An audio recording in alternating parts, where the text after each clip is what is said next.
Kazimierz, and he's going to be chairing session 3, Identity in the Aegean. And yes, the recording has started. Okay, thank you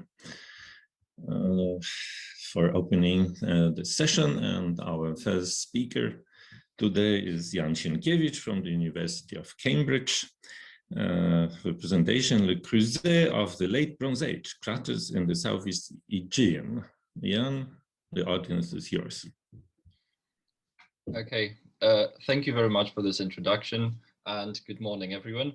I'm really grateful to the organizers for accepting my paper for this year's edition of the Aegean Symposium.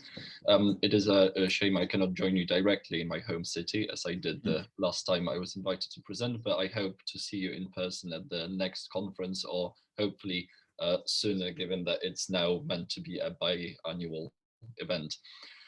Today's talk will be based on my doctoral research. More concretely, it is a result of an analysis of chamber tomb assemblages of the late Bronze Age Southeast Aegean. I'm currently in the third year of my PhD, which started as a collaborative project between the University of Cambridge and the British Museum. This project was initially conceived to recontextualize the material from the 19th century excavations of the late Bronze Age chamber tomb cemetery at Ialysus on Rhodes.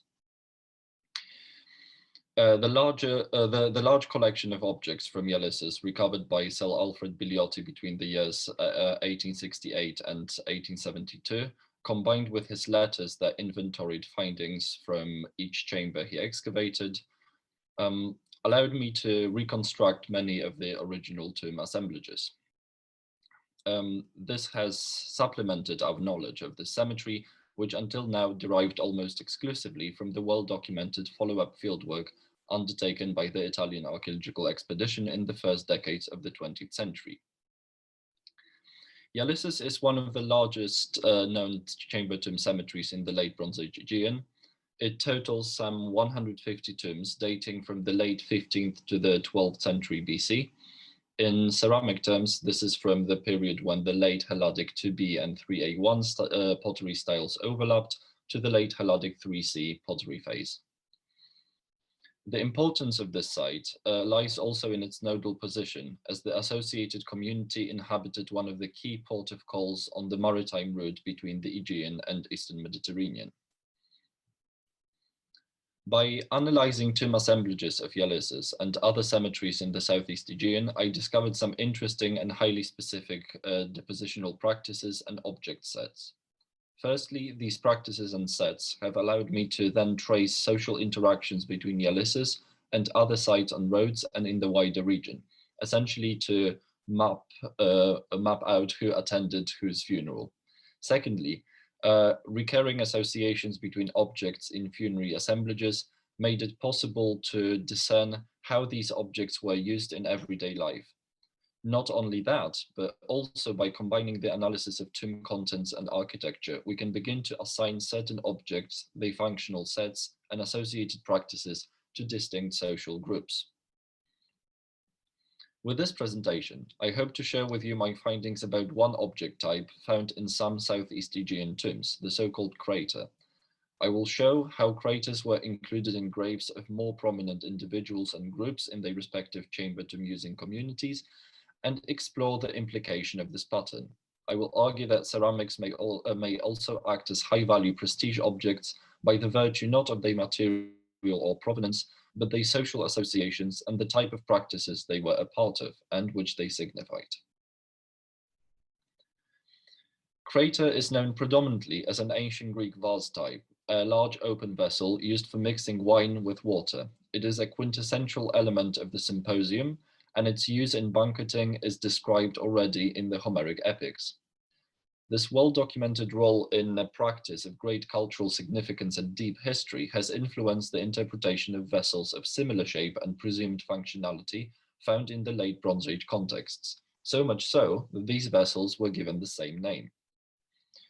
What we label as craters in their so-called amphoroid shape are attested first in the 15th century BC around Knossos. Depictions of similarly shaped vessels were found in contemporary Egyptian tombs, where they appear alongside other Aegean-looking items and rendered in white, which was a conventional way of representing silver.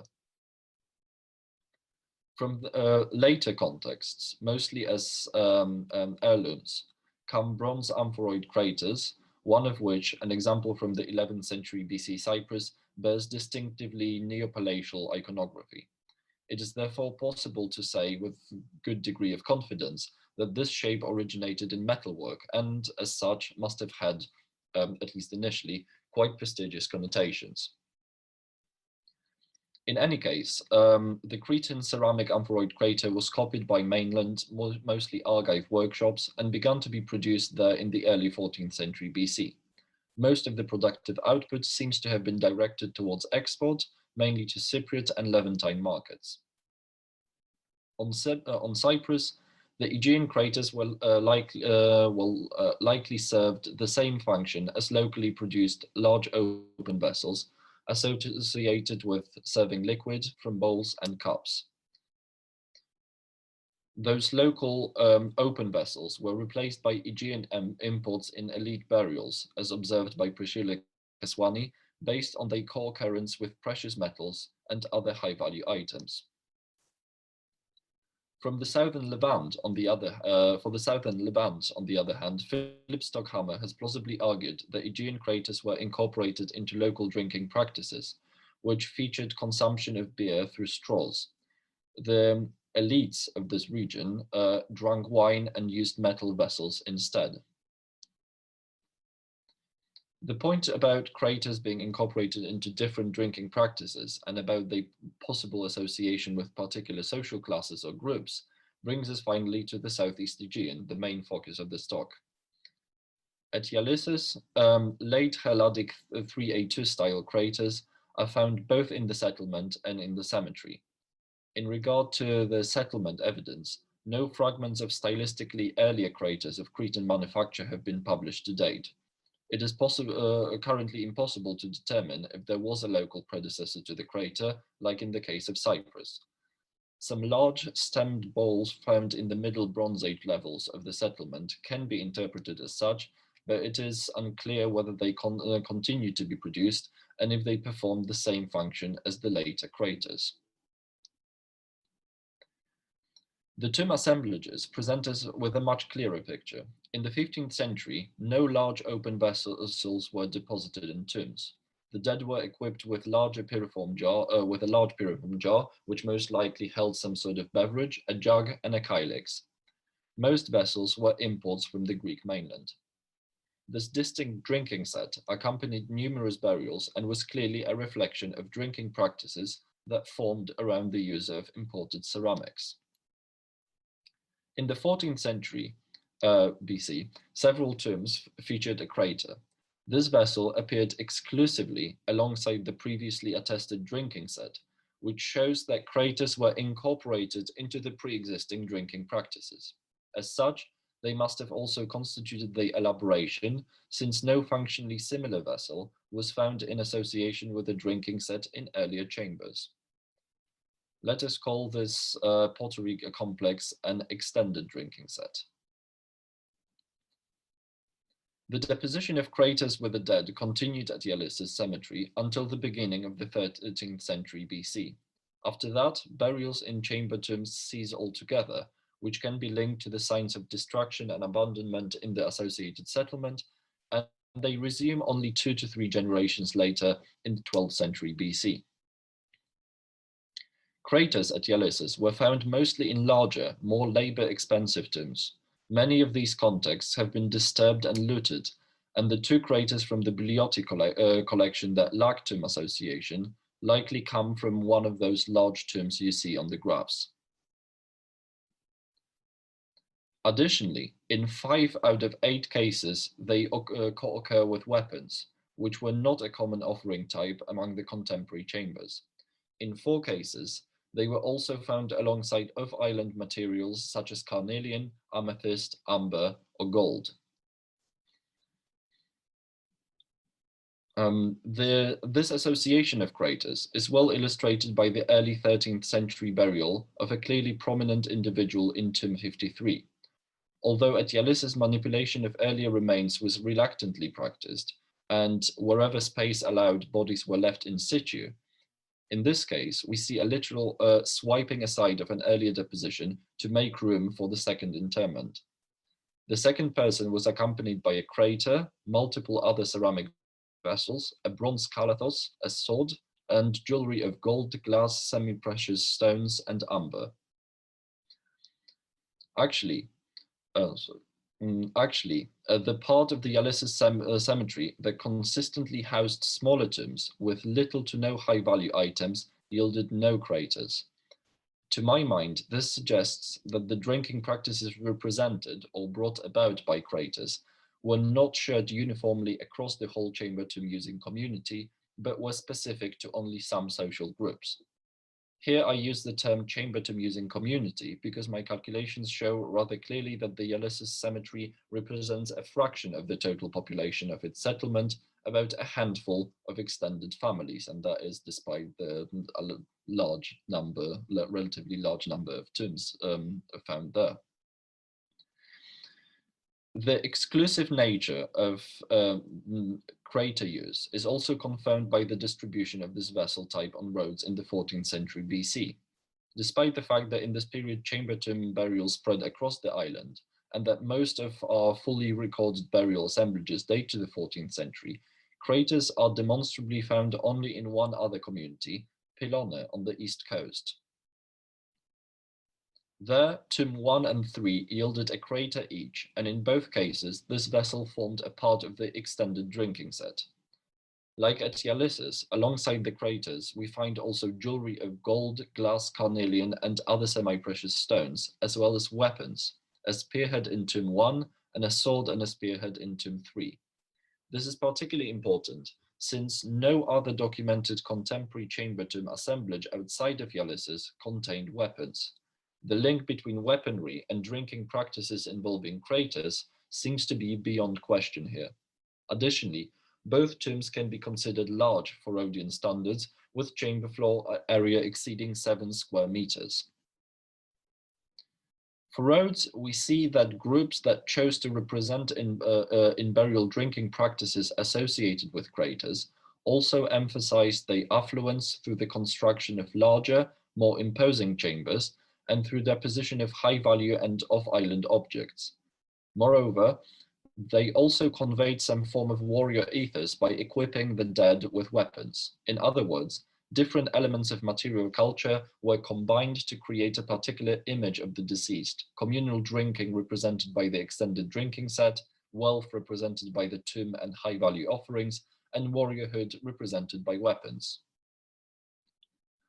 All these elements converge to create a stereotypically elite or aristocratic identity.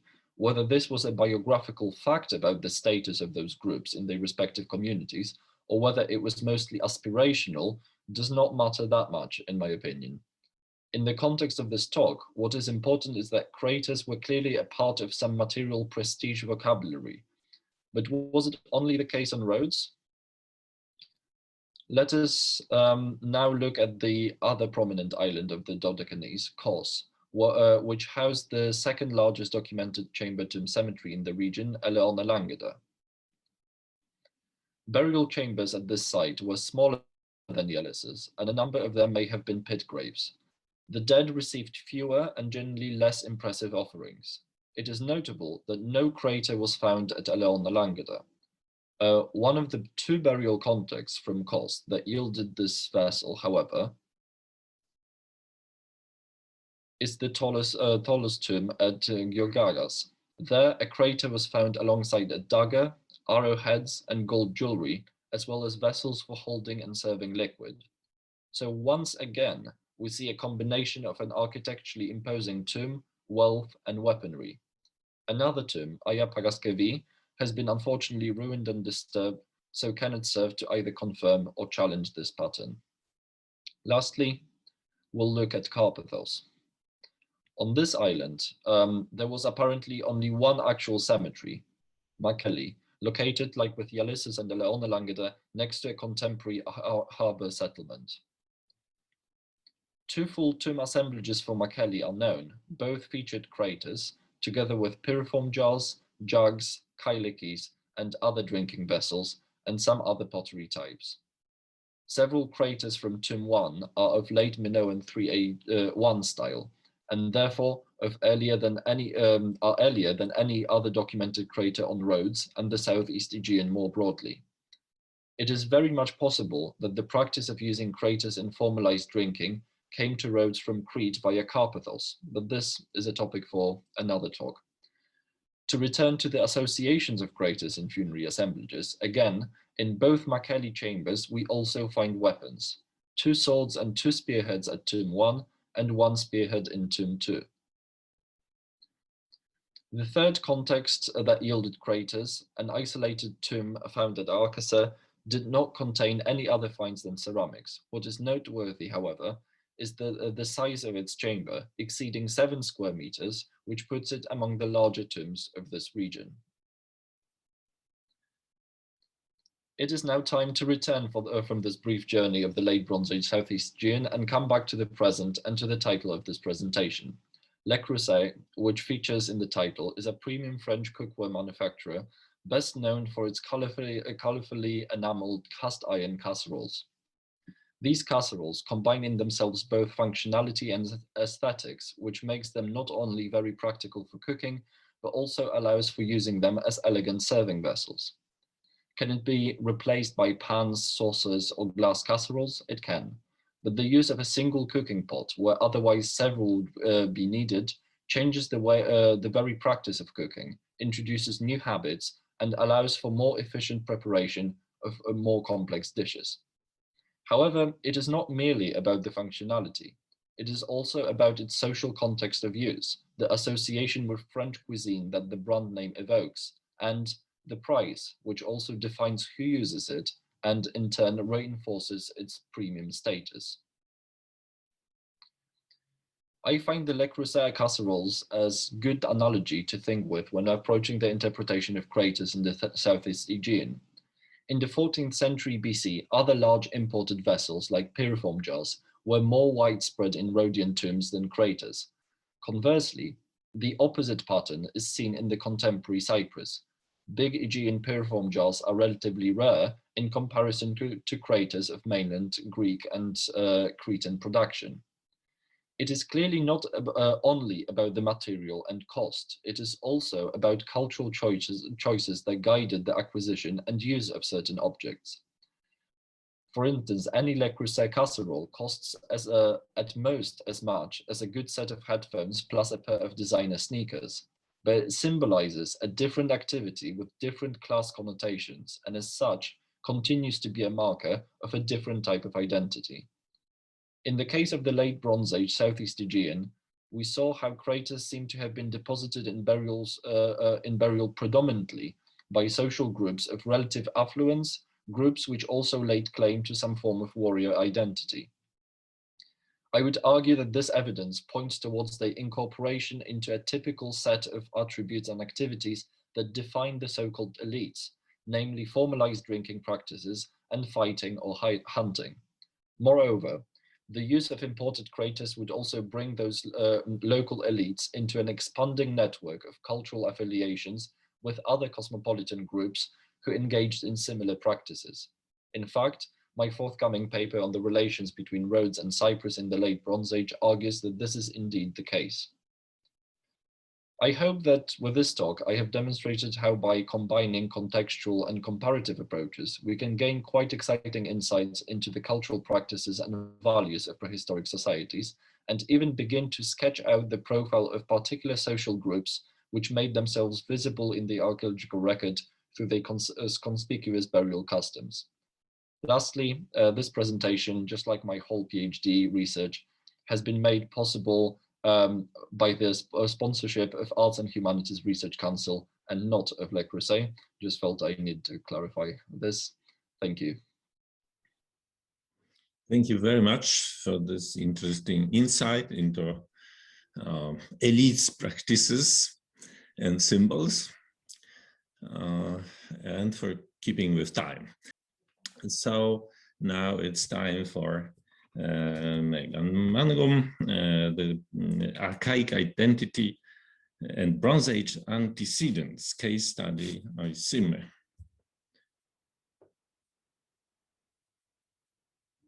You have to switch on your mic.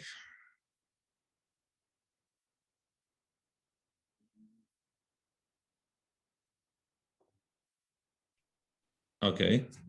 Okay, I'm switched on. Yes. Okay, so sorry about that. Can you see the slide? Not yet. This is always the part that I mess up.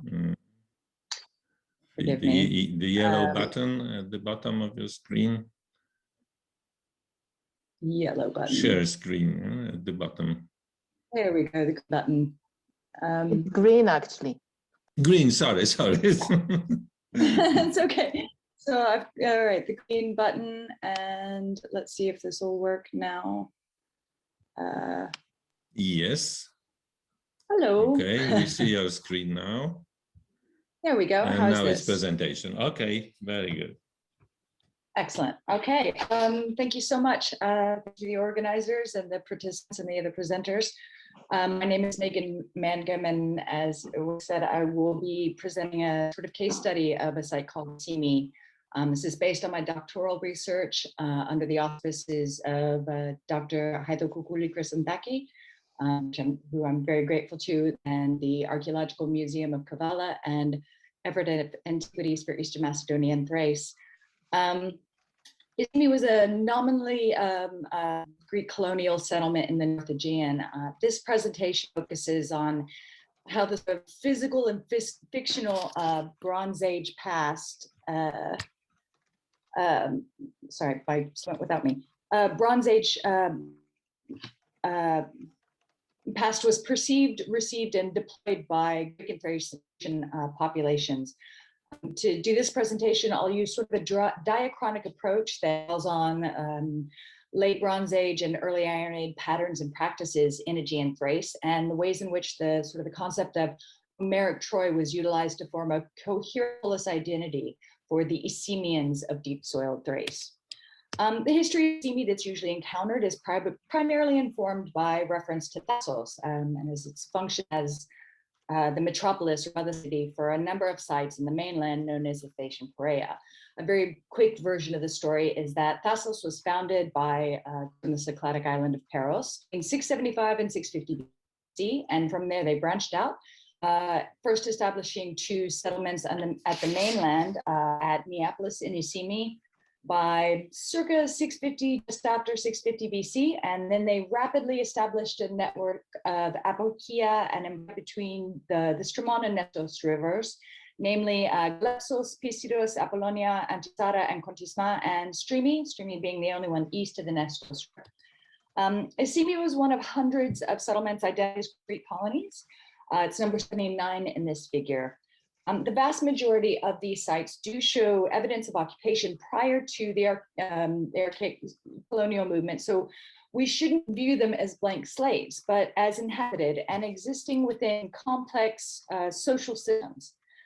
Oisyme itself has been identified as Homeric Oisyme, which was the home for Castanera, one of the wives of Priam, and she was the mother of Gorgythian.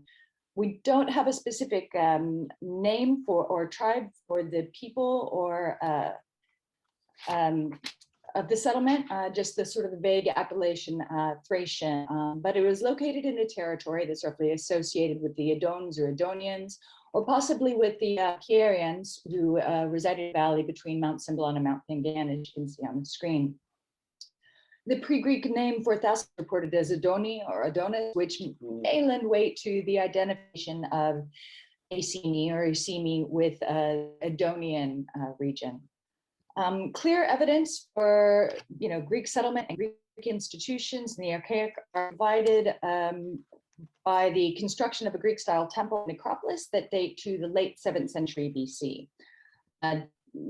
And this is an aerial view of the Acropolis temple. Definitive evidence of the Thracian inhabitation of Oisyme is sparse, which is not surprising as excavation has been limited to the southern necropolis, and as you can hear, to partial exploration of the Acropolis temple. It's generally accepted that the only definitive Thracian elements are the remnants of a wattle and daub structure and handmade Thracian style pottery found beneath the Archaic era Acropolis temple.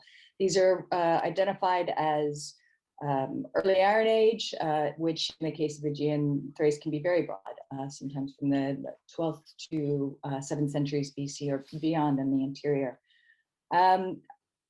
So we kind of have these as two poles, two stories that don't really mesh together. But between these two cultural poles, so to speak, there are a number of elements that suggest a more complicated and more interesting story.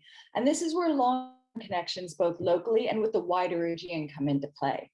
Recent research, such as the exploration of Minoan and Mycenaean contact and trade patterns in the East Aegean by Garella and Pavok in 2016, suggests that, and I quote, there must have been profound difference between the populations of the Northeast Aegean and the Southeast Aegean. The Northeast shows surprisingly strong evidence for active and creative approach when it comes to accepting new styles and fashions. This argument is largely, but not solely, based on the ways in which local populations adopted, adapted, imitated, or rejected architectural styles and pottery styles, in particular, adopting and changing symposium wear. Ilieva sort of detects a sort of kine in the Bronze Age and early Iron Age of Aegean Thrace based on a combination of factors such as burial practice, metallurgical practices, ceramic assemblages, and architectural elements. Following Mazarakis Aenian, Ilieva relates the late Bronze Age appearance of oval and apsidal structures in the North Aegean to public or cultic functions.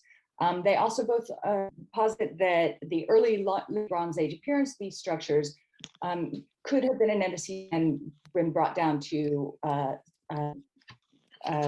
southern areas in the geometric, although it's not clear. Here's just a few examples of some of the apsidal structures that we have. I don't have any good pictures of the earlier late Bronze Age structures, although they're referenced in the bibliography and can be found if you like. Although it's not very clear from the published plan views of Oisyme, excavation images do suggest that there's a similar tape to the damaged Thracian structure there. The earliest imported pottery I was able to date from the Acropolis during my doctoral research belongs to the late 8th or early 7th century. So it's unlikely that the Oisymenian structure was contemporary with late Bronze Age examples from, say, nearby Dikilitash, which is in modern Philippi, or at Castria on Thasos. But it is equally unlikely that the settlement was oblivious to regional practices, and the dates of the Oisyme site and pottery does align with the apsidal structure Limenas or Thasos on Thasos. There's several other structures on the Acropolis that seem to reference North Aegean trends that I'll cover briefly, and then we'll go through in a little more detail in a moment. And we'll cover them as they're, I think, they're relevant to the proposal that Oisymenians were actively tying themselves to full and conceptual ideas of a grandiose heroic past, or as evident by Bronze Age structures, late Bronze Age structures. The structures on the Acropolis temple are primary and are, of course, the Thracian possibly apsidal structure. Two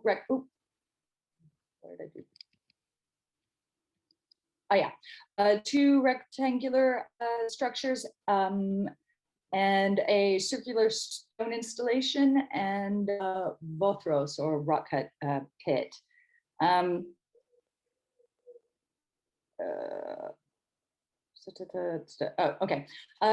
The archaic and classical iterations of the temple also held an interior altar or escada, visible right here in the center, that while not strictly related to practices of Aegean Thrace, does have several near parallels and is indicative of a strong chthonic element to the rituals practiced in Oisyme. Outside of the temple proper are some other interesting features. There are two slab-built towers that are located to the east and the west side of the Acropolis Hill. They are indicated by the bright green shapes on the east in here that are unconnected to the circuit wall. They were originally identified as part of the Archaic fortifications, but I do, in my doctorate, argue that the fortification is more like a temnos for demarcating the Acropolis rather than for protection or fortification. The towers themselves are quite large and impressive. They've not been studied archaeologically, and in reports they're dated as roughly archaic by comparison with neighboring sites at Neapolis, Kavala, and Pisara. But I've found more compelling parallels in they are enormous slabs, giant and well-built, sort of pseudo-cyclopean almost in size. I found parallels to be better at, say, the cemetery Castri on Sos, the Thracian cemetery in the center of the island, to two Thracian cities, walled cities in the Pierian Valley, reported by Herodotus, Pergamus and Phagres. In the region, there is a tendency towards megalithism found in these and other Thracian structures that points to the presence of sort of a comparable architectural technique used by local populations prior to colonization in the region. Without direct study, we cannot ascertain the date of these structures, and in some ways it would perhaps be more interesting if they belong to sort of colonial, later Archaic or classical era, as it would be definitive evidence of an intentional antiquing by the Oisymians, and thus perhaps an intent to bind themselves directly to the idea of Homeric Oisyme. Returning to the Oisyme Acropolis, the remnants of the rectangular structures were located at the same depth as the Thracian structure beneath the Archaic and classical installations. Although the area was too disturbed to identify any specific materials or date, it wouldn't be unusual for ancillary structures of this kind to be associated with apsidal region, and parallels come from late geometric at Castri and Lemnos again on Thassos, at Vrettou, Samothrace, at several sites, including Antissa on Lesbos and at Troy.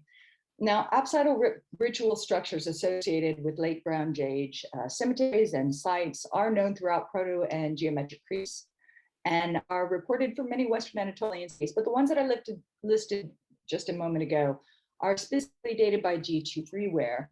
The regionally produced fine painted decorated ware that was manufactured by local populations and traded amongst themselves, thus tying it to a specifically Aegean Thracian context. As for the stone circle at Oisyme, I was too overgrown every time I visited to obtain good pictures of it myself, but you can clearly see it in plan view. And it does appear that it may have had a perivolos up against what may be an important natural feature, this large white boulder that is labeled block D here and visible from aerial photos. At Oisyme, the structure itself is associated with a very early Aegean transport amphora that dates to the 7th century, and a variety of vessels that are associated with feasting. Ritual stone structures are also found in the mainland, Cycladic and East Greek, but regionally, they are also found very frequently. They're found at Mendi, they're Thessaloniki, famously at Troy. There's all circular clay altars and hearths from the interior of Macedonia and Thrace. And the late Bronze Age apsidal structure at the Kilitash also contains similar structures. Veneration of sacred stones and rock-carved altars are well known from Thracian contexts. And Samothrace itself provides a particularly intriguing example where clay hearth, Bothros, and Ascata are associated with a sacred rock and due to early archaic pre-colonial levels, according to Ilya. This sector of the cemetery, and this center of the as we see other things echoed at Oisyme, the Bothros and Ascara, the rock cut pits. rock cut pits are in Aegean Thrace, and an example close to Oisyme can be found at Limnos and Thasos, where the Temple of Heracles is for its cupules and rock cut features and have pre-colonial phases dating to the 8th and 7th century BC. Georgieva in 2015 noted a frequent association between sort of these rock cut pits or Vrettou and Escada, and the veneration of female connected to fertility, particularly important for Oisyme, where the primary deity of worship has not been identified, but is identified as a female deity of some type, likely associated with protection of children and fertility rites.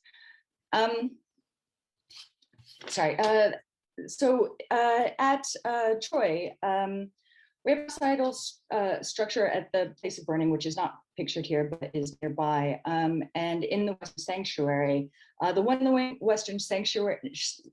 Western Sanctuary was built within a rectangular structure. But both of these together were used for ritual purposes, as demonstrated by the deposits. And they stand below a rather spectacular terraced platform that was built up against the monumental late Bronze Age fortification wall.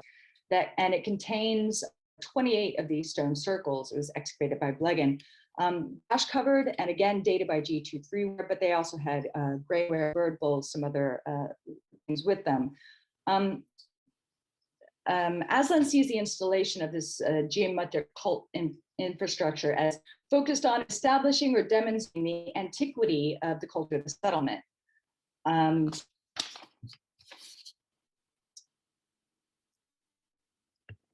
Oisyme uses some similar things to sort of Attica itself, I believe, and it doesn't copy from. Right, here's the apsidal structure again at Troy underneath later at Escada. So it doesn't copy directly from Troy, Samothrace, or Thasos, any of the sites, but appears to sort of choose elements known in the region and recombine them selectively. Whereas Samothrace restricts areas from the uninitiated, shrouding sites in secrecy and a sacred language, and Troy's sanctuary announces its ancientness with practices on a platform against a monumental wall with fire. Oisyme meld the two together. At Oisyme, the circular structure is not widely displayed, but cloistered, sort of hidden by natural boulders that surround the top. It's just to give you an idea of how tall the boulders are near the area of the stone circle, how hidden it would be. The sort of the megalithic structures that we have for Oisyme are displayed on the outside of the temple, down the hill, maybe like a way station, perhaps at Samothrace, where a sort of a first phase where those not initiated into deeper rites can access, but can't get into the sort of sanctum sanctorum. So this is a reconstruction of the archaic temple area of Oisyme. In the classical period, a large terrace, which I think has been in a couple other slides, was placed between the Vrettou and the archaic temple, and with a small ancillary structure as well. This would provide the first structure that would be visible from the valley floor where the settlement would have been located. Although one wall of the archaic temple may have been removed, the installation of the classical structure was done with near surgical precision, and there was a definite preservation of the archaic structure.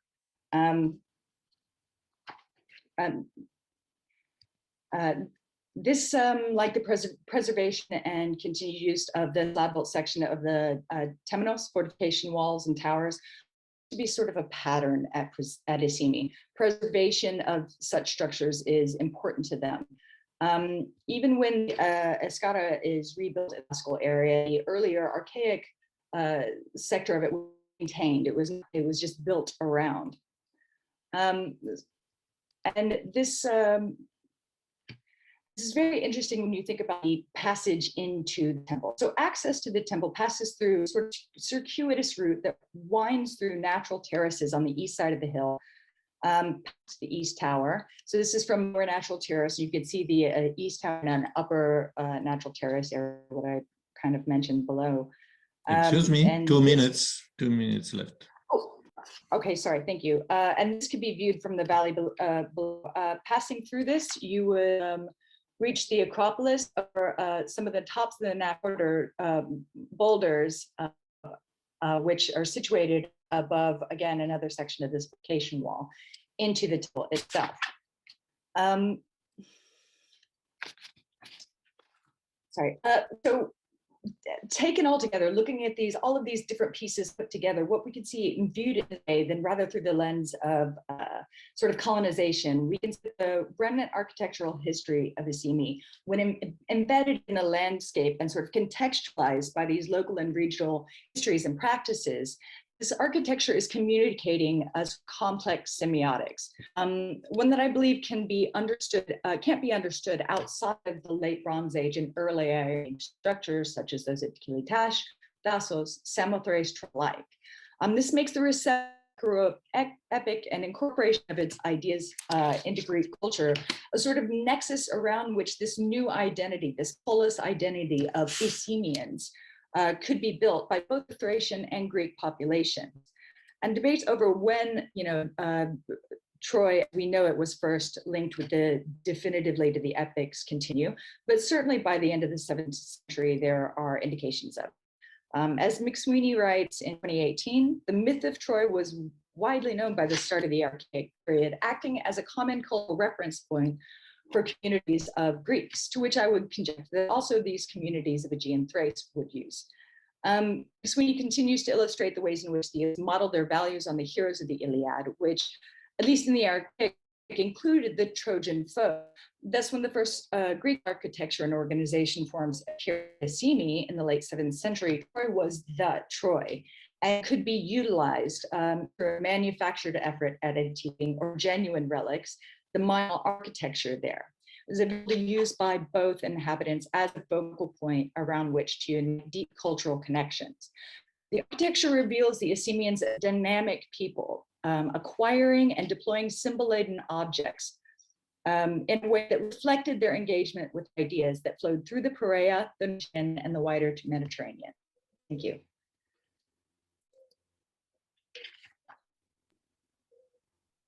Thank you very much.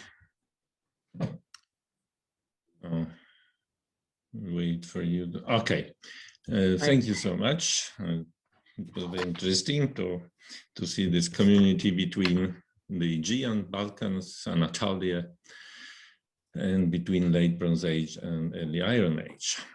So I think it's now time for discussions, questions. Let's start with questions to Jan. Kraters. I don't see hands raised or, okay. Jasmine Hoover, please. Hello, can you hear me? Yes. Jan, thank you very much for a very nice talk. I have a question that concerns the drinking sets consisting of piriform jar, crater, jug, and kylix. I would like to know, is there a specific number of kylixes which are included in a set, like 1 or 2 or 3? And would it be possible to estimate how many people joined such a feast? Thank you very much for this question. Actually, the number of kylixes varies. There isn't any set these are not like archaic tomb sets where one gets always a pair of certain vessels. The thing is that the common, I think, I would say misconception is that always those drinking assemblages in tombs are remains, or like very often are remains of some sort of funerary feast. But what I believe, for at least in the case of Rhodes, where we have very few burials per chamber and very often not so many of those drinking sets, sometimes only an individual one, these are offerings to the dead.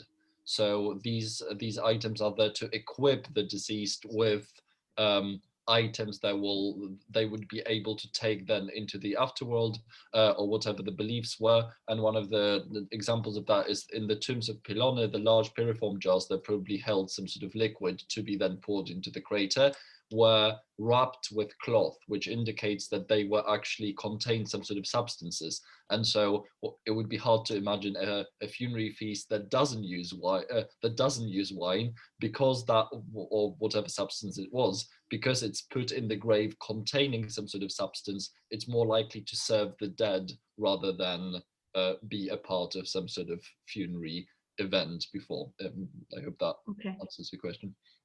Thank you. And just a little question. Do you see parallels with the set on the mainland? So the mainland's problematic because we don't have that many craters buried there, and that's the biggest problem, that they do not seem to include craters in funerary sets. However, that does not mean that they don't use them, and there is even iconographic evidence to show. There is a sherd from Lefkandi that shows a calyx inside a crater. So and then there is the problem of sort of how these sort of drinking practices disseminate. So I sort of suggested that in the case of, well, in the case of Carpathus, we get craters that earlier than we get on Rhodes, and that being a natural sort of connecting route between Crete, between Crete and the Eastern Mediterranean. And we do have to bear in mind that Crete and Knossos are still sort of a major power into the into the 14th century. So I haven't looked into the mainland that much. They do have similar drinking sets, but then the question is, and this is what my research is actually investigating, is how different elements of tomb assemblages combine to create a certain degree of similarity and difference between different regions. And once we do that, we start to see that a lot of those practices might be coming to Rhodes via Crete rather than straight from the mainland. So what sort of mainland pottery has made us think that, oh, it's all coming directly from the mainland. However, we need to sort of disconnect trade in pottery versus cultural influences and learning from other communities how to use new types of vessels. Okay, thank you very much.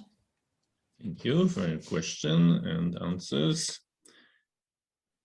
More questions to Jan? Nothing, so I want to ask a question. I want to ask you about the types of craters, because you are talking mainly about this amphoroid shape. And what about this, I'm not sure if the term is correct, the scyphoid shape, those craters looking like very large scyphoi. What about them? So I mentioned amphoroid craters at the beginning because this is the first type of crater we get. But then we have those different types that are the bell crater, or the ring-based crater, and the sort of stemmed hyphae one. So essentially, I've done the same thing as all the previous scholars of the topic have done, which is assume that these vessels basically have the same function. And indeed, the fact that amphoroid craters or other types of craters appear in that extended drinking set would sort of confirm that because they always are associated with vessels of similar type, then they perform the same function. So I might have been a bit confusing by mentioning first amphoroid craters and then not mentioning that actually the range of crater shapes actually diversifies a bit, but they all perform basically the same function. So yeah, I don't see any differences really between those. Stephanie. Hi, Jan. I mean, that was great. I mean, I've been following your research now for, ever since you started your PhD, and I find it really interesting.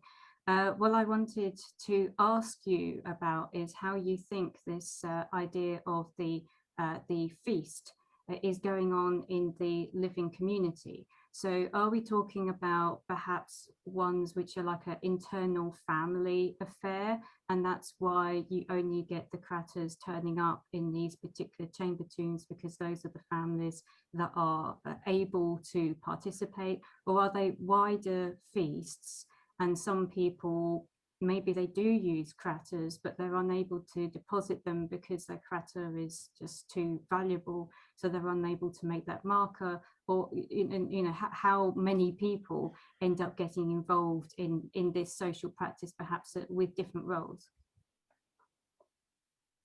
Thank you for this question, Stephanie. And actually, this is something that I didn't really I haven't put too much thought in, simply because we do not have that yet fully published Yalesis settlement information, or we lack any other settlement where we could actually begin to see sort of the context of deposition, or where craters fit into sort of pottery assemblages as they were discarded or left in situ in different buildings. However, what would be, thank you for this comment, because actually it pushes me to do some sort of basic calculations, for instance, how many Kailikes fit into a crater. So whether we would have a family feast where, or like banquet of several people who get terribly drunk, or whether it's some sort of more appropriate, okay, sort of whether we see sort of more elegant type of banqueting involving more people who will be drinking less wine. But yeah, as I say, I think the biggest limiting, looking only at tomb evidence, it seems that certain practices were kept to a relatively limited group of people or social groups. So I would say that there is evidence of certain practices that are very socially sort of circumscribed, and therefore it could be that the distribution of craters may be related to that, but I would need to look into that more. So thank you for prompting me to do so. I still have a year, so can apply certain corrections. Yeah, I didn't mean to give you homework, but thank you for your answer. Thank you very much. More questions to Jan? I don't see anybody. I think it's time to move to the last topic by Meagan Mangum, and this community living on the northern shores of the Aegean.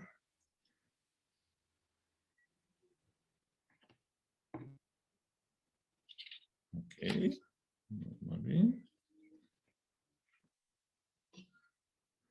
So this early Iron Age community, was it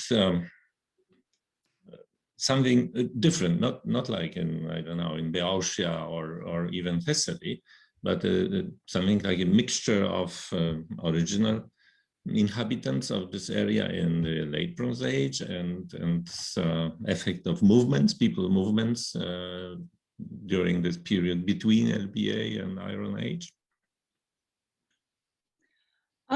That is a bit of a tricky question to answer. There are a lot of reports that, or ancient texts that suggest that there was an awful lot of movement of peoples between places across the North Aegean. You know, the Macedonian sort of expansion that moved, say, the Pierans from what was considered the original home in the sort of Macedonian territory into this area of Thrace. Herodotus tells a lot of stories about the movements of people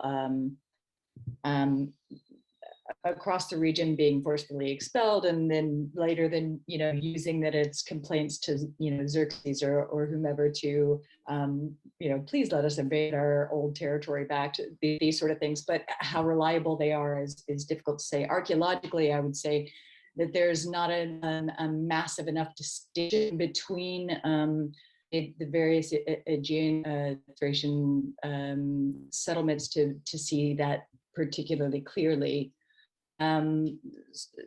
So while there certainly will be some movements of people, I don't know that we can say that that was happening quite a bit. It seems to be fairly stable. I'm looking at a lot of the settlement patterns, from what I understand and from what I've researched. Okay, thank you very much. That Jan? answers your question. Jan has a question. Hello, Meagan. Thank you very much for this presentation. I hope that I don't put you in a difficult spot by asking this question, but I'm really curious because this is something that I suppose many of us have struggled with, is where we see different combinations of sort of material, different forms of material culture combining elements from different sites. And I recently attended a presentation that was trying to make it sort of theoretically more explicit of whether people sort of consciously or subconsciously replicate those features, and just wanted to ask you whether, like, how you solved for your research the problem of interpreting certain combinations of those features as an active choice on the part of the community that is sort of consciously trying to create a certain sense of sort of wider identity or communicate a certain message, and to what extent it's just people moving around observing things there, here and there, and then just like putting this collage in place that doesn't sort of produces a certain effect at the end, but wasn't necessarily a very that sort of active creation, so to speak. Hi, good to see you again.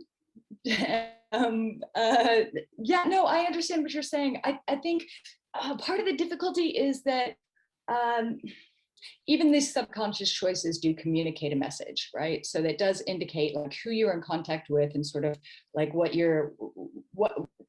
those choices indicate who you're aligning yourself with, or what you're aligning yourself with, and do replicate certain, like, even if you don't necessarily understand the message clearly, because it's, through the fog of history and, thousands of years of dirt, but there is going to be some ideas and connections in with those. And while I do think that there were long-term trade and contacts and ideas flowing around, and that it was a much more active place and less sort of stayed than we thought a long time ago, I think there is fairly good evidence. So, for example, we see a lot certain.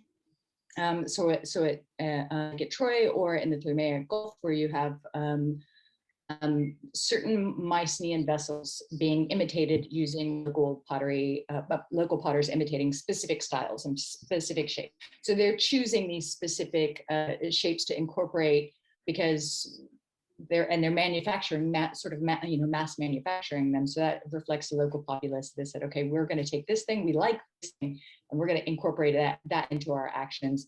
And that does communicate a message. I think in the case of, say, where you have a giant platform that you've built up against a megalithic wall, giant fortification wall, and you're putting fires on it, like, that's a pretty clear, we're going to broadcast a message, right? Like that's very clearly display, big capital D. Where some of these other ones are a little bit more like sort of subtle choices that maybe they're not aware with, or could be more maybe linked to sort of fashions or fads that come along. But like, as an overall broad trend, you do see this very unique sort of selectivity that's happening, which I think in some respects may also reflect the idea that these people were really stable. They sort of knew what they had. It's very mineral wealthy, particularly in Kalkatiki and near the Sraman Valley, near Mount Pangan. There's wide, fertile valleys. They're well established. They have goods, and kind of I think it kind of speaks to them knowing that they have goods and know their worth, and that they don't have to that they can trade for what they want. That gives them a bit more choice. I think I feel like that's very indicative of the region. And if you look sort of later resistance in against Athens, or of the Thracians against Athens, at Enyo or Roman incursions, and the sort of the strength and resilience and stability of peoples there once they get really, you know, established and entrenched. That I think there is a certain amount of choice in broadcasting of certain things. The various Thracian cities that adopted and distributed coinage in the Archaic period, for example, is a very clear example of thing that we like, and we're part of this community. We do this thing, but they make it their own. There's always a twist on it that they make their own, make it very independent. And I don't know if that answered your question. I could ramble on about this for a while, so I'm going to stop at this point. No, that's actually that does answer my question, and it is actually a very interesting point that whatever you actually whatever your inspiration, once you put those elements together, they will come, at least for people who are at least other people will be able to say, oh, you're doing the similar thing as we have in our city, and that already creates a certain type of sort of sense of belonging for those different communities, and eventually some form of identity. But yeah, thank you very much. This is very interesting research. Thank you. Any more question to our this session speakers?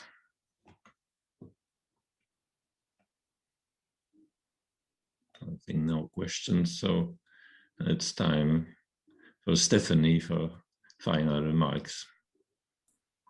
Thank you, Kazimierz. So I think that was a really great session to start the day with. Thank you again to all of our presenters. And we're going to be allowing you a little bit of freedom now to run away and go and get some lunch or whatever it is, according to your time zone, dinner, breakfast, 11s, whatever it happens to be. And we're going to reconvene here again at 2 p.m. Warsaw time. So please do translate that into whichever time zone you happen to be in. And we'll be starting on session 4, iconography and style. So I hope to see you again later today. And thank you very much, everyone.